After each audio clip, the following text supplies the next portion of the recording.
(2022년 9월 4일) 이정훈입니다. 오늘 연합뉴스 오피니언면에 김현재 논설위원이 이재명은 블랙스완인가 회색 코뿔소인가 이런 주제로 칼럼을 썼습니다. 블랙스완, 스완은 곤이죠. 곤이. 우리말로 옮기면 백조라고 합니다. 곤이는 백조예요. 백조. 흰새입니다. 그야말로. 그러니까 블랙스완은 있을 수가 없죠. 있다면 그거는 뭐 흑조라고 이름이 아예 바뀌거나 그랬어야 되는데, 스완은 전부 다 백조입니다. 근데 아주 드물게 호주에서는 블랙스완이 발견되는 모양입니다. 그 전혀 이건 있을 수가 없는 일인데 생겼다 그러면 블랙스완 이런 말이 만들어진 것 같아요. 경제학에서는 이제 옛날에는 전쟁을 통해서 너무 많은 새로운 사건들이 일어나니까 전쟁에서 이제 많은 새로운 이렇게 상황을 설명하는 용어가 만들어졌는데, 지금은 평화가 오래 지속되고 돈벌이에 전력을 하다 보니까 이 경제 현상에서 새로운 현상이 생기면은 그걸 뜻하는 여러 가지 용어가 등장합니다. 그래서 지금 세계적으로 이제 2019년인가요? 코로나가 등장해서 경제가 출렁거렸죠. 그러니까 큰 충격을 받으니까 이런 코로나 같은 게 등장할 수 있구나. 이게 이제 블랙스완이다. 뭐 이런 식으로 설명하는 경우가 있습니다. 비유법이죠. 네. 예상치 못한 일, 아주 드문 사례가 등장해서 뭐 세상을 바꾸면 블랙스완 효과다 이렇게 얘기합니다. 그 다음에 회색 코뿔소 현상이 있습니다. 코뿔소는 되게 뭐 흰색이나 회색 그렇습니다. 회색 코뿔소는 특별한 게 아니에요. 회색 코뿔소는. 근데 코뿔소를 이렇게 보고 있으면 되게 느릴 것 같습니다. 근데 코뿔소 생각보다 빠릅니다. 잘 뜁니다. 코뿔소가 저쪽에 있고, 그 다음에 이렇게 이쪽으로 오면은 몸무게가 한 2톤 정도 되니까 땅이 쿵쿵쿵쿵 울립니다. 더군다나 그가 뛴다 그러면은 그 모습도 보이고 또 울림도 크기 때문에 오는 걸 다 압니다. 뭔가 이렇게 위험이 오고 있다라는 걸 다 알 수 있을 때 회색 코뿔소 현상이라고 그럽니다. 근데 분명히 위험이 오는 걸 알고 있음에도 대응을 안 해요. 왜? 코뿔소가 크고 느려 보이니까. 근데 코뿔소 생각보다 느리지 않습니다. 빠릅니다. 그리고 눈앞에 다가오면 굉장히 거대합니다. 꽝 하고 당하죠. 미국이 이렇게 대출을 많이 해줬다가 그 대출로 인해서 이제 문제가 돼서 서프라이즈 모기지가 터지지 않습니까? 그거 일어날 거다 하고 계속 경고가 나왔는데 대응을 안 해요. 준비 안 하고 있다가 꽝 터져서 미국이 경제 위기에 빠진 적이 있죠. 저기 회색 코뿔소가 있어. 저놈 오게 되면 위험해. 저거 결코 얌전한 놈도 아니고 느린 놈도 아니야. 근데 쟤 느릴 거야. 뭐 둔할 거야. 그러다가 꽝 하고 당하면은 회색 코뿔소 뭐 사태라고 그러죠. 이거는 2013년 세계 경제 포럼에서 미셸 부커가 다보스 포럼에서 얘기했다. 비유로 얘기했다라고 이렇게 알려져 있습니다. 자, 이 회색 코뿔소하고 블랙스완 이야기를 꺼내는 거는 민주당에서 전과가 있었던 이재명 씨, 찌재명이라고 하는, 결론적으로 그런 것들 때문에 지난 대선에서 민주당은 정권 교체를 당했습니다.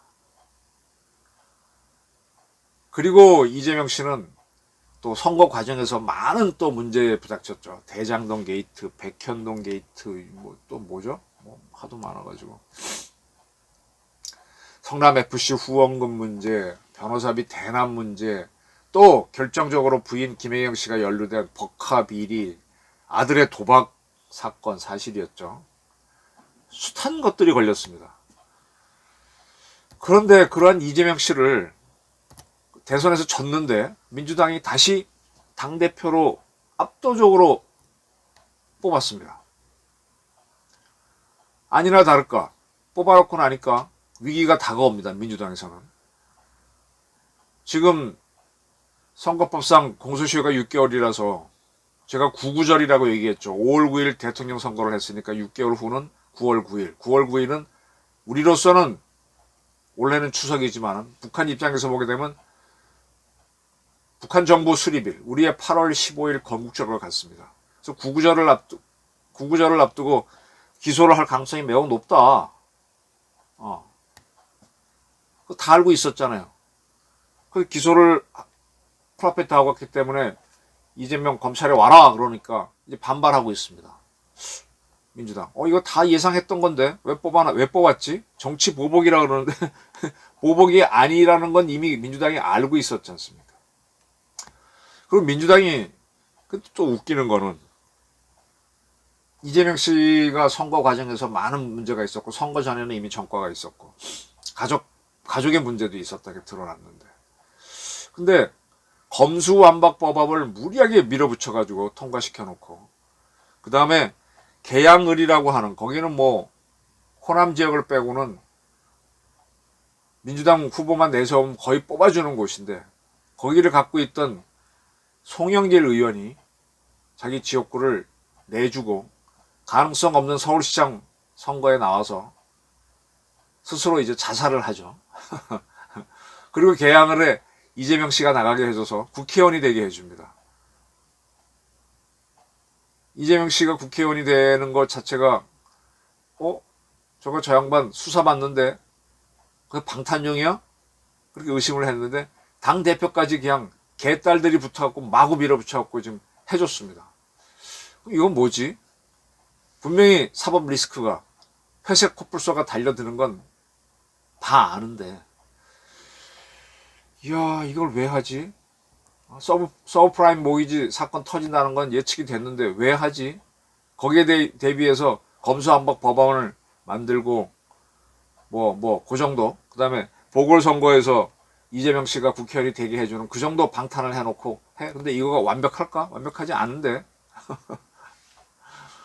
그래서 지금 이제 이재명 씨가 당대표가 됐는데 검찰에 나와라 그러니까 이제 티격태격 싸우고 있습니다. 이재명 씨는 그 김 보좌관이 보낸 걸 딱 이렇게 국회 본회의장에서 공개해가지고 전쟁입니다. 근데 지금 이재명 측근들도 측근이지만 개딸이라고 하는 근데 사진을 가만히 보면 개딸들 그러면은 젊은 여성일 것 같은데 의외로 중년 여성들이 많이 나와서 같이 지지 시위를 해주고 있어요. 그 민주당은 지금 참 이상해요. 검찰이 지금 제기하는 문제는 지난 대선 과정에서 검증됐다라고 하는데 그래서 검증이 됐나요? 뭐 표를 많이 얻었으니까 검증됐다는 것 같은데 검증이 됐으면 당선이 됐겠죠. 정치적으로 졌지 않습니까? 검증이 안 됐지 않습니까? 그러다 보니까 전 부산고검장 지낸 양부남 씨를 당 법률위원장에 앉혀서 이제 이 다가오는 사법 리스크에 대응하고 있습니다. 자, 이런 겁니다. 네. 자, 이제부터 좀 이야기를 해봅시다. 저는 계속해서 궁금한 게 이해찬 씨가 왜 일찌감치 이낙연 후보도 있고 다른 사람도 있는데 왜 민주당에서 일찌감치 문제가 많고 그때 이미 찌재명 전과 문제 많이 터져나오고 있던 이재명 씨를 대통령으로 만들겠다고 하면서 그의 진영으로 갔고 이해찬 씨가 움직이면은 상당한 세력들이 글로 오죠. 그래서 이해식이라고 하는 국회의원은 김혜경, 즉 이재명 씨의 부인의 배우자 실장까지 하게 됩니다. 영부인도 아닌데. 국회의원이 어떻게 선수직 국회의원이 국민이 아닌, 물론 김혜경 씨도 국민은 국민이지만 거기에 비서 역할을 합니까? 이거는 참 선출직 공무원에 대한 모독이죠. 그렇게 하면서까지 이재명을 옹립하려고 그랬어요. 왜 그랬을까요? 그렇게 사람이 없을까요? 자, 이재명 씨를 좋게 보면은 개천에서 나온 용입니다. 뭐 다 아시다시피 국민학교만 졸업하고 중고등학교 과정을 거치지 못하고 검정고시로 대학에 들어가서 어렵게 사법시험에 붙었습니다. 그리고 그는 또 민주당에 들어와서 이제 그런 이제 백그라운드 때문인지 변호사 시절에 이제 어려운 사람들을 위해서 뛰었다고 합니다. 나름대로 사회 정의를 위해서. 근데 지금 와서 가만히 보게 되면은 거기에서 뭐 검사 사칭한 거라든지 자기 목적을 이루기 위해서 반칙을 한 게 많이 발견되죠.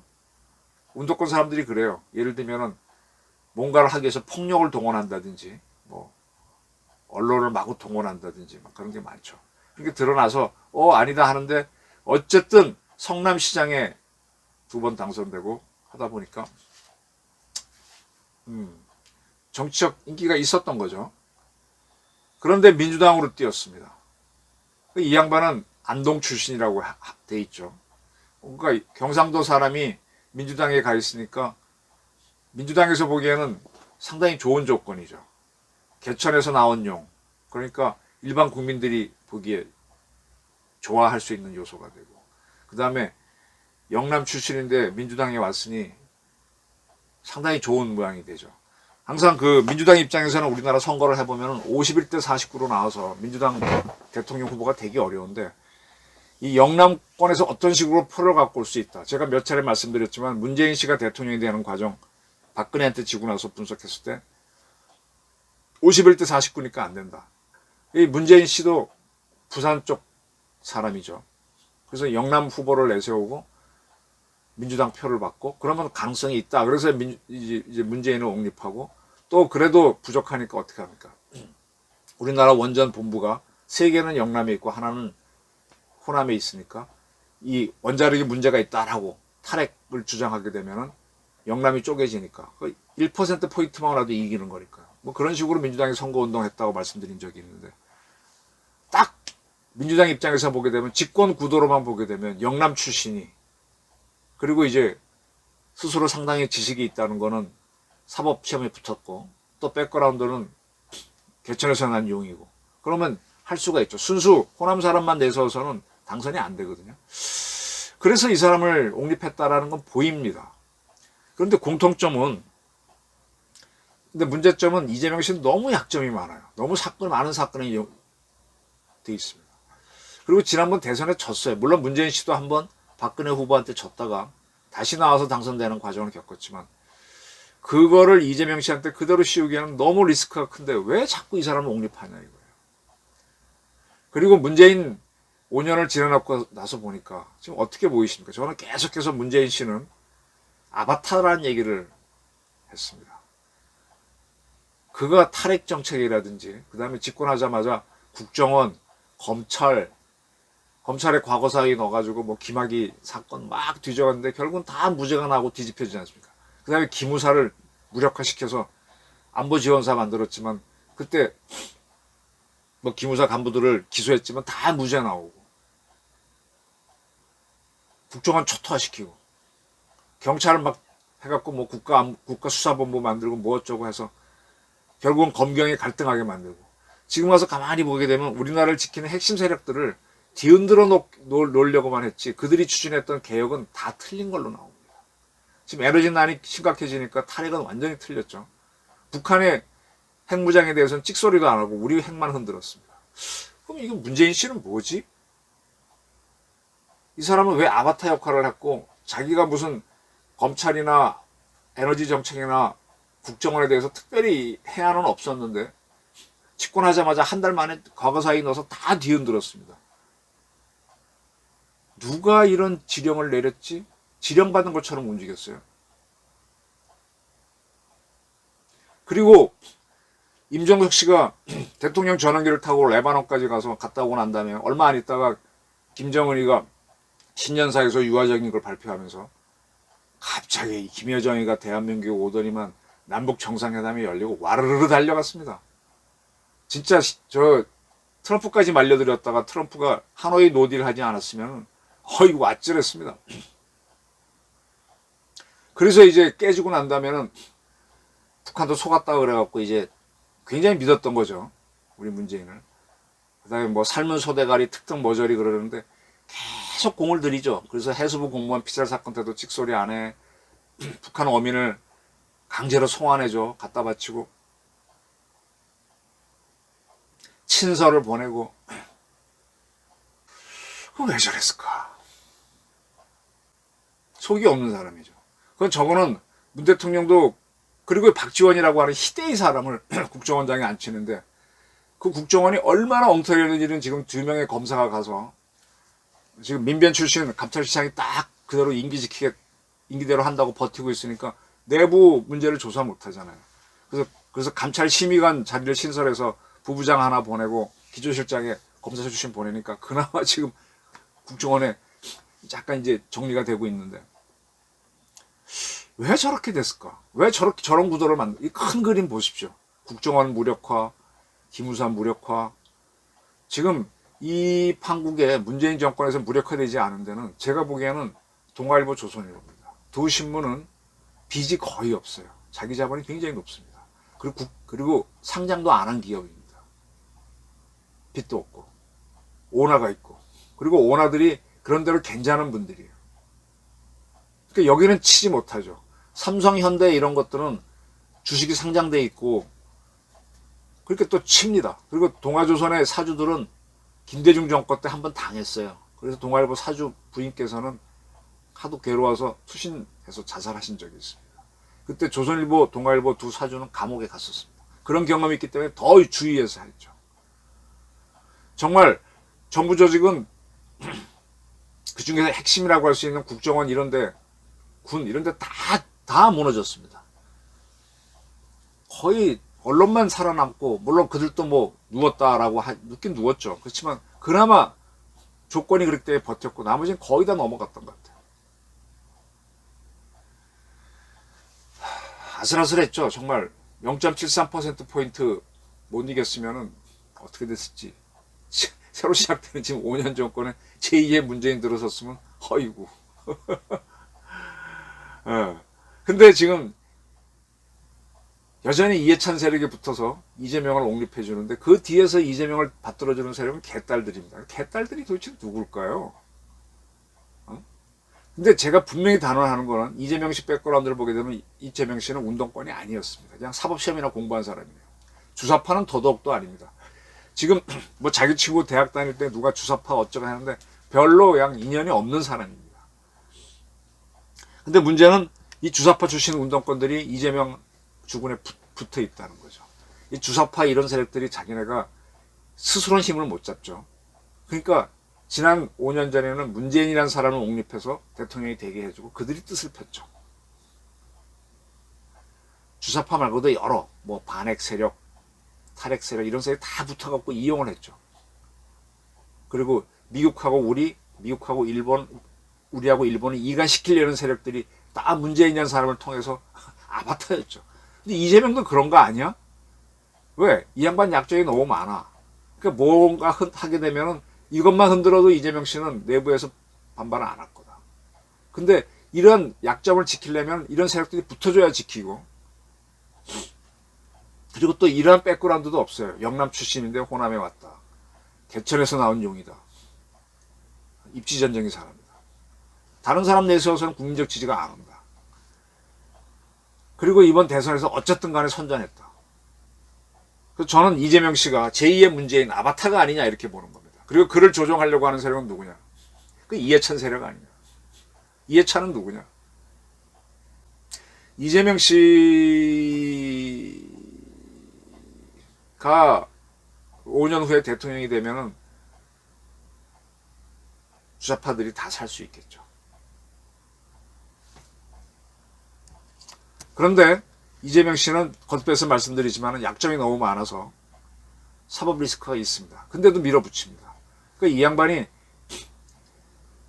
그 민주당 입장에서는 민주당이 아니죠. 사실은 우리 운동권 입장에서는 운동권이 지금 민주당을 인질로 잡아놓고 있고 호남을 인질로 잡고 있는 거죠. 운동권 세력, 좌파, 주사파 이런 애들이 지금 조국이라는 사람이 운동권이었다고 하지만 백태용 씨와 더불어 NL계가 아니고 PD계열에서 저 서울대학교 말단 운동권이었어요. 근데 자꾸 조국을 왜 띄우느냐? 서울대학교 법대 교수고 해서 띄우는 겁니다. 차기 이재명을 바라보고 약점도 많잖아요. 자기네 뜻을 펴기 위해서는 뭔가 숙주가 필요한데 그런 걸로 이렇게 자꾸 키워나가는 걸로 저는 보입니다. 지금은 이재명이고 앞으로 먼 훗날을 봐서는 조국 씨를 떼우는 거고. 근데 약점이 아예 없는 사람이면 그런 세력들이 말을 안 듣죠. 그리고 뭔가 자꾸 베풀어줘야 따라오니까. 자, 근데 이재명 씨는 지금 사법 리스크에 몰려서 쿵쾅쿵쾅 회색 코뿔소가 달려옵니다. 근데 민주당이 지금 막을 수 있을 것처럼 하는데 못 막으면 어떻게 될까요? 그럼 그걸 갖고 또 투쟁을 벌려갖고 또 띄울 수도 있고 아니면 와야 될 수도 있습니다. 아니면 진짜로 막으려면 진짜 보기 드문 영웅 블랙스완이 되는 거죠. 블랙스완이 되기 위해서 회색 코뿔소를 막아내라 이렇게 가는 것 같아요. 블랙스완이 될까요? 도대체 이재명 문재인은 성공했습니다. 결론적으로 이재명을 내세우고 그 후에는 그 다음에 조국을 내세우려고 하는 세력들이 있는 것 같아요. 그리고 이 사람들이 되면은 대통령이 되는 거고 안 되면 희생양으로 삼아서 또 누구를 띄우겠죠. 저는 이런 게 보입니다. 이해찬을 중심으로 한 세력. 그 세력들은 스스로 대통령은 안 나옵니다. 이재명은 아바타인가? 특정 세력의 아바타인가? 왜 약점 많은 이재명을 자꾸 내세울까? 개천에 나서 난 용이란 건 알겠는데 주사파도 아닌데 왜 운동권 세력들은 자꾸 그걸 할까? 개딸들이란 거 하는 건 도대체 뭘까? 한번 그 캐면 나오겠죠. 근데 아니라고 버텨갖고 또 시끄럽게 하겠지만 우리 사회에서는 이런 세력이 있습니다. 누군가를 아바타로 만들어서 그 숙주를 이용해서 자기 뜻을 펴려고 하는 세력이 있습니다. 그리고 그 세력은 어딘가로부터 지령을 받는 것으로 보입니다. 그리고 딱 집권하자마자 그 아바타를 통해서 각 핵심 기관을 쫙 들어가서 뒤집어 엎죠. 근데 크게 잘못된 게 없으니까 막 뒤지다가 그냥 빠지는 경우가 많습니다. 그 기무사가 그랬고 국정원도 특별한 거 없었어요. 근데 사람들은 싹 물갈이 해버렸죠. 검찰도 들어가서 김학의 사건 뭐 무슨 사건 무슨 사건. 근데 그때 보게 되면 문재인 씨가 대통령으로서 막 수사해라 압력을 넣었거든요. 왜 아직도 월성 1억이 돌리냐 이런 짓이 내려고 아주 충실히 아바타를 했어요. 근데 별 문제 없었죠. 아바타가 있다는 거. 그리고 아바타를 움직이려고 하는 세력이 있고 그 세력들은 어딘가 숙주를 필요로 하는데 숙주가 되지는 세력이 있다. 그 숙주 문제는 YS부터 쭉 내려오고 있다는 그런 겁니다. 한번 이 숙주와 아바타 이들은 블랙스완과 해스코프소 사건을 알면서도 밀어붙이고 있다. 이런 관점에서 한번 정치 한번 보시기 바랍니다. 경청해 주셔서 감사합니다.